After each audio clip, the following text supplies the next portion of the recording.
Bonjour, bienvenue à nouveau dans le journal des soft skills. La fois dernière, nous avions évoqué la manière de s'habiller, la manière d'apparaître, puisque là encore une fois, avant d'être écouté, on est regardé, et le visuel compte pour une très large part dans le message qu'on envoie à un auditoire. 55% du message est porté par le visuel, c'est ce que dit l'étude de Arabian, qui est bien connue, donc le visuel. Et le visuel, c'est aussi le corps, la gestuelle. Vous allez entrer dans la salle, le jury est installé, il a délibéré avant sur le cas du candidat précédent, et vous allez entrer dans la salle, vous allez vous avancer vers la table, vous allez tirer la chaise, vous allez vous asseoir. Voilà, comment est-ce qu'on se comporte quand on entre dans l'espace qui est celui de l'entretien. Quelques conseils importants et qu'il ne faut pas oublier. Parce que là aussi, il ne faut jamais oublier une chose, c'est ce que d'ailleurs rappelait un ancien Premier ministre lorsqu'il évoquait son grand oral de l'ENA, donc à l'époque où l'ENA existait encore. Il disait, voilà, l'épreuve orale commence quand le candidat entre dans la salle. Sa façon de marcher, sa façon effectivement donc de bouger dans l'espace, la façon de saluer le jury, de s'asseoir, tout ça, ça fait déjà partie de l'épreuve et ça va être intégré de manière plus ou moins consciente dans l'évaluation. Alors vous, comment vous devez vous comporter? Vous entrez dans la salle, il n'y a pas eu de préparation avant, puisque, encore une fois, ce n'est pas un oral de connaissance, donc vous n'avez pas préparé votre speech, et vous avez déjà préparé un certain nombre d'éléments de langage préalablement pour pouvoir converser avec le jury, c'est ce que nous verrons dans un numéro donc, futur de ce journal des soft skills. Donc qu'est-ce qu'il faut faire? D'abord, évidemment, donc, vous allez vous diriger vers le bureau, vers la chaise où vous allez vous asseoir. Il faut le faire, bien sûr, de la façon la plus naturelle possible. Alors c'est vrai que c'est pas un défilé de mode, c'est on essaye d'être... c'est pas facile, ça je le reconnais bien, parce que je recommande souvent aux étudiants, quand ils sont un peu stressés, c'est quelques secondes avant d'entrer dans la salle, de faire des exercices de respiration approfondie, vous savez.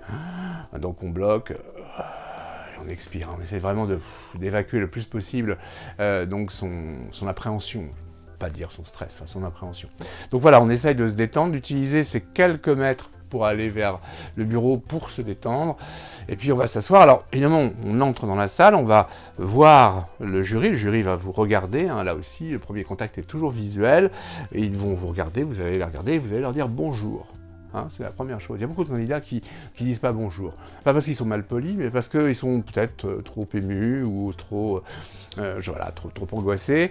Et vous allez dire bonjour, mais essayez de dire bonjour de façon à déjà établir une connexion. Je vous rappelle, l'essentiel, c'est la connexion.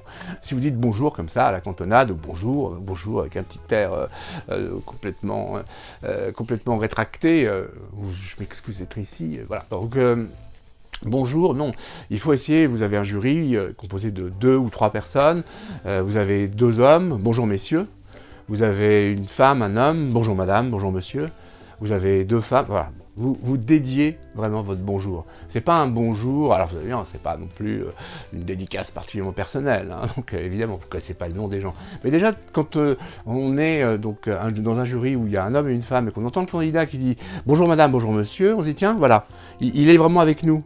Il n'est pas en train de dire bonjour à un jury lambda, et ça installe déjà un début. Alors évidemment, c'est un tout petit commencement de connexion, mais c'est très important.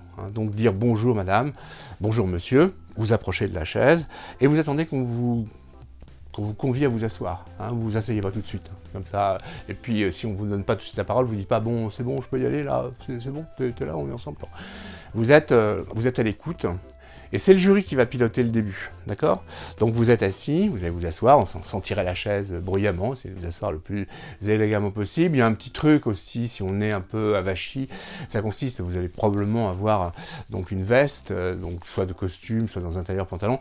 Il y a un petit truc qu'on donne souvent quand on fait des télés ou choses comme ça, c'est que vous avez le pan, de la veste, vous allez, au moment où vous asseoir, vous allez le glisser sous vos fesses, qui va tout de suite donc gainer votre veste et vous donner donc une verticalité qui est important, parce que évidemment la façon de se tenir assis est quelque chose d'essentiel dans les premiers messages que vous allez faire passer. Si vous arrivez comme ça complètement flasque, avachi ou avec les mains sous la table, ça va pas du tout. Vous commencez à prendre une posture de verticalité, une posture effectivement donc de tonus, une posture qui dit que vous êtes là, que vous êtes présent, que vous êtes actif et que vous allez être prêt à véritablement échanger de manière proactive, active et pas passive. Ça, c'est très important. Votre corps dit si vous êtes une chose passive et flasque, ou au contraire, si vous êtes quelqu'un de dynamique et qui est tendu vers l'échange et vers la construction, finalement, d'un dialogue. Donc ça, c'est vraiment très important.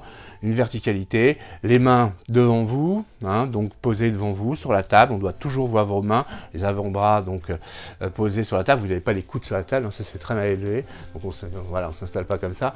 On a les avant-bras, on attend, et là le jury va vous dire, vous avez, bonjour monsieur, bonjour mademoiselle, vous avez quelques minutes pour vous présenter, ou bien vous avez quelque chose à nous dire. Enfin, il va vous demander de prendre la parole, et c'est au moment où vous y êtes invité que vous allez prendre cette parole et commencer effectivement donc l'interaction.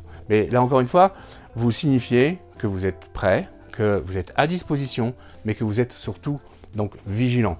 Vous savez, il y a un très très grand philosophe qui s'appelait, parce qu'il a disparu, malheureusement, Michel Serres, quelqu'un d'extraordinaire qui nous a beaucoup apporté. Il avait une expression pour désigner cette attitude qu'on doit avoir lorsque on est dans une relation comme ça, avec un enjeu de communication fort.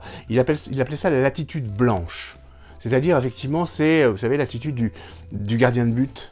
Hein, donc au moment du penalty, pour reprendre la formule célèbre, puis on est dans un contexte footballistique en ce moment, donc voilà, cette attitude blanche, c'est-à-dire qu'il est extrêmement tendu, extrêmement réceptif, mais il n'a pas évidemment encore décidé s'il allait sauter vers la gauche ou s'il allait bondir vers la droite pour arrêter la balle.